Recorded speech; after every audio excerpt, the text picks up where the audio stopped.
Vučić ka bërë një takim sot me krerët e ushtrisë, ku një nga gjërat interesante që tha është që nuk ka më rregulla, nuk ka më drejt në botë. Këtë që thamë në tani në studio, pak më para. Ka thënë dhe vetë Vučić sot. Ka një narrativ në fakt në Serbi që për vitesh, në idenë që rendi ndërkombëtar që ekziston për momentin dhe rendi ndërkombëtar që bombardoi Serbinë sipas tyre, do fillojë dal nga dal duke u shpërbërë. Dhe në vend të tij do të ketë një rend ndërkombëtar që do të jetë më multipolar.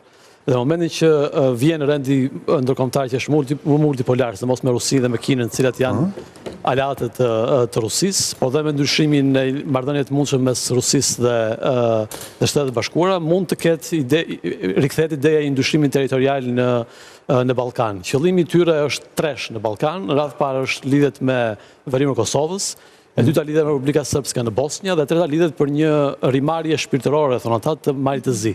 Gjë që e kanë arritur në 50%, por 50% që nuk e kanë arritur tjetër. Pra ky është qëllimi, narrativa serbe. Marrja shpirtërore të shndrohet në bashkim politik. Sepse nuk mund të shndrohet në bashkim politik e Malinezim më, pra nuk kanë më shpesa për diçka të tillë, por rimarrja, le themi, e kontrollit në Malinezi përmes kishës në radhë parë, sepse kisha është institucioni më i besuar, kisha serbe është institucioni më i besuar në Malinezi.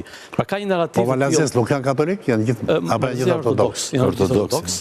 S'ka katolik, unë kisha përshtypjen që ka më shumë. Katoliket janë shqiptarë. Shqiptarët janë katolikë dhe ca kroatë. Pra ka një narrativ të tillë nga ana e Serbisë, por unë kam përshtypjen që ne nuk jemi ende në atë nivel që ky rend ndërkombëtar është duke u rënë. Madje në lindjen e mesme, ajo që po shohim është që kjo bota multipolare që po flisin vetë ca kohë, për shkakun nuk po ndihmon Iranin. Nëse do ishim një botë multipolare, Rusia dhe Kina do kishte shkuar ta ndihmonin drejt për drejt Iranin. Ose do kishte filluar fare sulmi, do guxonte Izraeli. Do kishin guxuar fare ta bëjnë çka. Prandaj Darda ka bisi brapa kisave tani. Edhe mund shkonin ta ndihmonin, edhe mund mos kishte guxim ta bënte. Fakti që ose ta ndihmojnë gradualisht, ka gjithmonë një vit dhe që s'po ndihmojnë tregon që kjo bota multipolare nuk ka ardhur akoma. Pra pushtet serbe nuk ka ardhur akoma dhe Vučić para disa vitesh ka thënë gjë shumë interesante. Tha, gabimi i madh i serbëve tha në vitet 90 ishte që ne nuk kuptuam sistemin ndërkombëtar. Pra, ne dolim kundër superfuqisë dhe superfuqia dënoi.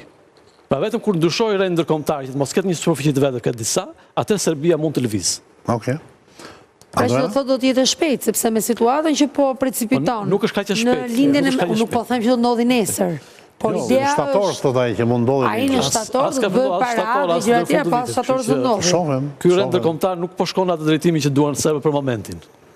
Dhe lufta në mesme këtë gjë po tregon. Nuk e di se ku do shkojë ky rend ndërkombëtar, sepse dinamikat janë shumë të shpejta.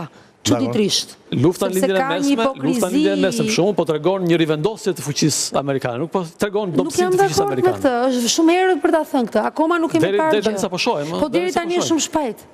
Në më parë në 10 ditë. Lufta mund të mbarojë. Nuk ka luftë, as se fitohet dhe as se humbet në 10 ditë, sepse edhe Hitleri në 10 ditët e veta bëri kërdin në 39-ën. Por kjo nuk do të thotë se na afallgjatë fitoja ai. Sepse Hitleri bëri luftë në 10 ditë të para, pastaj pushtoi sulmoi gjithë Evropën.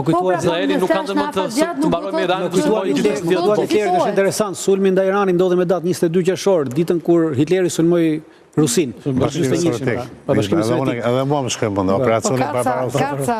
Aktualisht, pavarësisht asaj që thoni juve, Shtetet Bashkuara të Amerikës janë fuqia e vetme unipolare në rajon, në Ballkan. Pra, dhe kjo nuk është e lëkundshme. Sido që të vazhdojnë atje.